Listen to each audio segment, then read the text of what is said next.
Ladies and gentlemen, welcome back. Good morning. Alvaro here, another SLG meetup. Today we have Kirsten Jordan, superstar real estate advisor in New York. She is one of the founding members of the Hudson Advisory. By real trends, her team was ranked number 3 in New York and number 18 in the nation. They've closed over $327 million just in sales in 2019, with a top sales history of $1 billion. She is incredible. On top of that, she's a mother of 3. So you gotta wanna know about how to overcome a year full of difficulties. Well, she's the perfect example, total inspiration. Very excited to have her here today. Hey, Oh, Kirsten, how are you? I'm good. I'm good. Thank you so much for having me. Of course, our pleasure.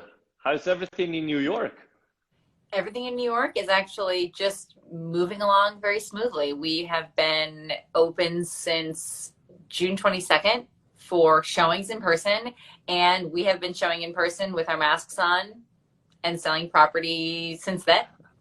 I love talking to you because you are so optimistic and so determined. I think this is what everybody needs to listen more. Not so much the negative things, but more of a Kirsten Jordan that talks about let's go, let's make it happen. And you obviously are perfect example, thriving through such a pandemic. So how are things going for you in New York? Well, I mean, for us, we had a really busy beginning of the year of 2020. So it was very front loaded. When everything stopped on around March 15th, it felt like we were coming to a screeching halt because things were so incredibly busy. We were putting on listings, we were selling, everything was, the month before shutdown was just a flurry of activity. And then of course things kind of, slowed down significantly during quarantine. And then when we reopened, I think it probably took us a couple of months to really gain steam again. And there were some really great deals that have happened probably, I would say, starting in, August, September is when things really started to pick up again. Mm-hmm. And we have seen tremendous activity in the luxury market and also in, I would say, kind of across the board as far as the deals that we're doing. A lot of people are either trading up to get their forever home and they're picking up opportunities that have never been on the market for many years, or would not come to market, but are coming on because of this particular situation. And then there are people who have decided to sell and make that change. Or we have buyers who are entering the market who've been watching from the sidelines for years, mm-hmm. saying, I really want to get in there, but I just don't feel like it's the right time. And those are our buyers. And, there's some buyers who I've been working with for years who have finally decided to transact during this period. So it's been really fascinating. It takes a lot of patience right now to do a deal. Right. You have to be very easygoing. You have to be ready to work both sides, a lot of follow-up. There's a lot that it takes. I don't know how it's going there, but it is, it's a lot to do the deals, but the deals are happening.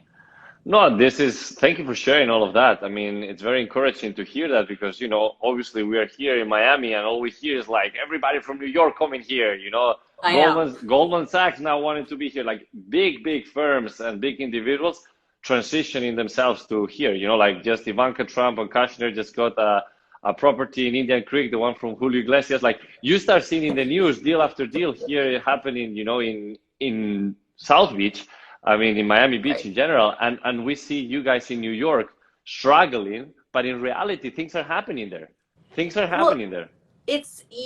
There's also the fact that as in Miami, and I think even more in New York City, we have like even a third market of people who are interested in New York. We have international buyers, we have New York City buyers, and then there are even people who are suburban buyers who are interested in having a place in the city so they can come into the city and go to Broadway shows when they're allowed to go to Broadway shows again. There's a deep market for New York, and I think Miami's similar in that, and that as soon as prices go down, we get calls from international buyers saying, hey, maybe it's time for me to get a pied-à-terre. Totally. I think that's a valid point, and I see a lot of opportunities being presented in New York. So it's very nice to hear and work with somebody that looks at the half full glass instead of empty, and that's how you find the right deals and the right opportunities. Now, do you see, because you were talking a little bit about the current demand that you're facing and having, So do you expect, with the borders opening up beginning of next year, a more influence on international buyers coming in? I think we're going to see international buyers that have been trying to get back into the country come, Mm-hmm.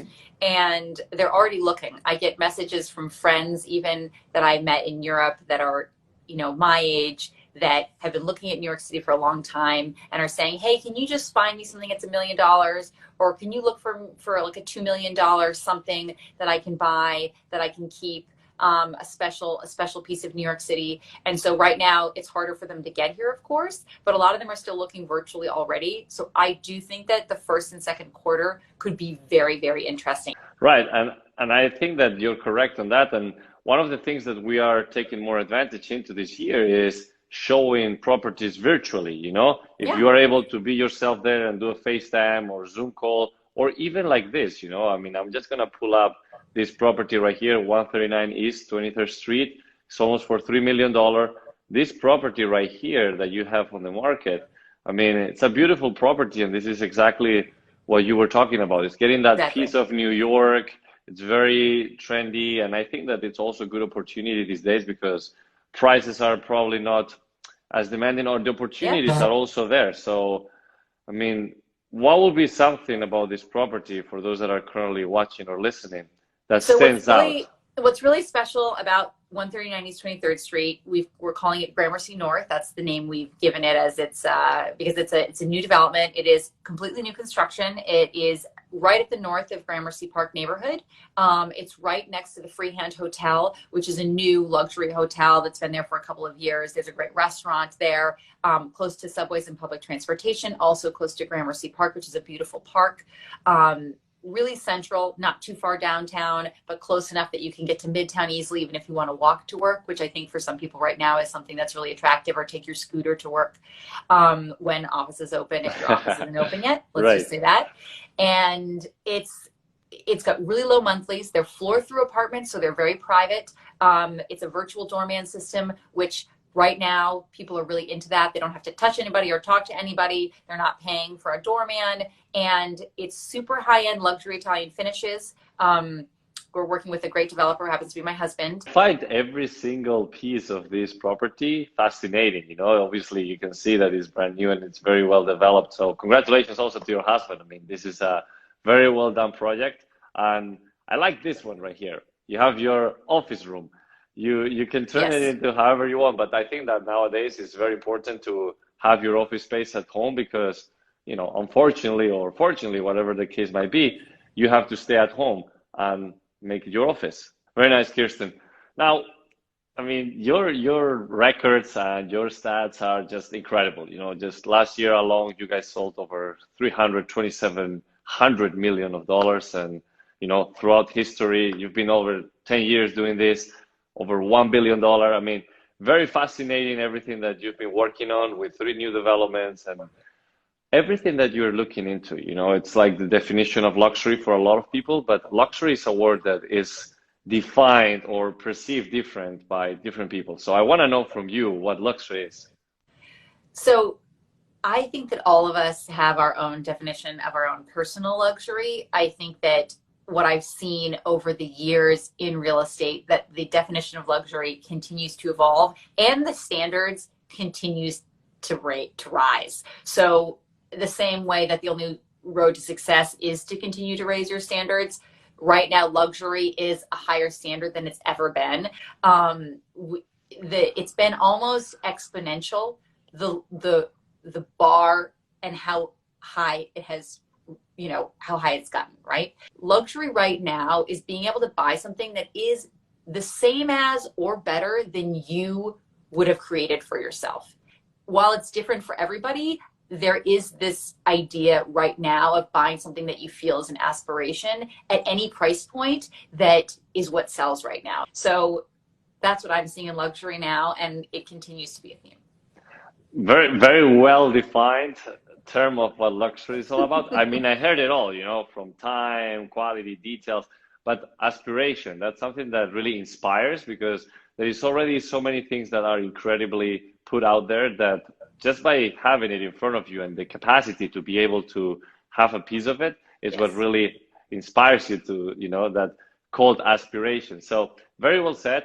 And talking about that, I will jump more into a little bit the personal space, because you are also a mother of 3 kids. Both you and your husband, you're a dream team. So I'm sure that you support each other, but I'm sure it's not also an easy task to have 3 kids while managing a very successful company in real estate and doing so successfully. So what are some inspirational, routines or things that you take into consideration on a daily basis? My routines are a little unorthodox because I have a lot of things that I do in order to make sure that I'm in a good mood every day to face the world. So I get up early, I meditate. Right now I'm on a Chinese herb regime that I'm drinking every morning before I meditate, so I can and it's not like drugs. It's literally just Chinese herbs and they make me feel better. So I do that. I will. It's great stuff. So I focus on that, and then I also do focus on some sort of movement every morning, whether it's a run, whether it's some kind of, any kind of exercise that I can do first thing in the morning to get myself kind of moving and feeling better, which also, as you all know, helps us all be in a better mood. And then I listen to a lot of motivational podcasts, and I listen to Tony Robbins a lot. I listen to and then of course I do participate in coaching as well, just to make sure that I continue to stay accountable to myself and focus on as much manifestation as possible. I think all of us know, and we've heard since we were in elementary school, that visualization is the key to achieving our dreams and success. For me, visualization and manifesting is something that I spend a lot of time on a regular basis, and my sellers and buyers benefit from it because I think a lot of things happen because of it, and it puts me in a better place because it's really nice to focus on what really matters. Wow, I feel so inspired and enlightened. There you go. Some of the things that you were sharing reminds me of the 20-20-20 rule by Robin Sharma. So no, what is that one? What's that? Well, it's just the moment that you wake up, it's 20 minutes of quick exercise, whether it's like running or jumping jacks, whatever, to get the flow, the blood flowing, and then 20 minutes of the meditation, and then 20 minutes of learning. So it's kind of like defining what you were talking about, but in a more consistent way. Beautiful. Well, Kirsten, thank you very much. I mean, where can they find you if they want to work with you or collaborate with you? What will be the best place? Well, you can find me on Instagram, of course. I'm always accessible here at Kirsten.Jordan. And then I do have a website, which is KirstenJordan.com. Really easy to find. And then, of course, I'm on Compass's website as well. So you can find me there. You can find me on all those different places, LinkedIn, all under that name. I'll put all the information on the comments as well. And if you have questions or anything, please drop it below. Now, anything else that you would like to share? Any takeaways? I think what I always say, because of the fact that I got into the business in 2008, and I believe it's true, is that we all feel when the times are bad that they're long, but the truth is when you look back, the bad times are never that long. Time flies if you can focus on the moment and you can just keep yourself present and focusing on what's really the problem, which is the truth. Just all of it is how we feel. And if you can just focus on keeping yourself in the most positive mindset possible, or just a better state so you can handle whatever's coming, this time period is going to pass very quickly. And all of a sudden we're going to be back in a boom where we're complaining about stuff that we can't even believe we're complaining about. And look back and be like, what was that 2020? I don't even remember what happened. Right. Well, that's the mindset. So you just spoke facts right here today when it comes to the trends that are happening in New York, and also from the mindset, So thank you for sharing all of this. I'm sure that everybody tuning in today is going to find themselves a little bit more enlightened, which was the whole objective here. So I do appreciate your time as always, Kirsten. I look forward to seeing you, whether in New York or if you come to Miami. That positivity and great mindset, and wishing you all the best of success for the rest of the year, for the more years to come. Same to you. Thank you so much. All right. We'll talk soon. Bye-bye. Bye. All right, guys. That was Kirsten Jordan. Great lady, amazing individual. She's a phenomenal real estate agent and also a phenomenal person. I mean, it's very important to surround yourself with the right people, and she's definitely one of them. I hope you guys found some value out of this conversation. And if you have any questions, you can always drop them below in the comments. You can reach out directly. And as I always say, have a great day, and wishing you beautiful success in life.